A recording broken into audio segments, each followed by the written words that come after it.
to be a physiotherapist. After doing a sports therapy degree, I found that I much prefer the clinical side to things, so I went down the physiotherapy BSc route. I would like to be a physio because when I was younger, I had problems with both my knees and I saw a physio, which as a kid, you just look up to them, and as they helped me through difficult times back then, it inspired me to become one. I will enjoy seeing people recover, and that's what it's all about as a physio.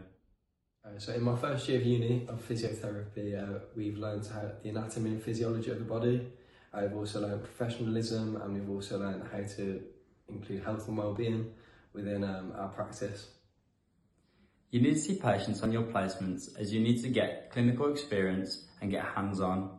This can mean that when you're on placement, you pick up further skills to develop your knowledge.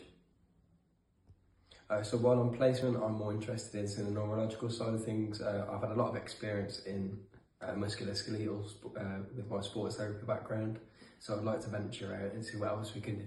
As students, we can conduct assessments and examinations which can then lead to treatments.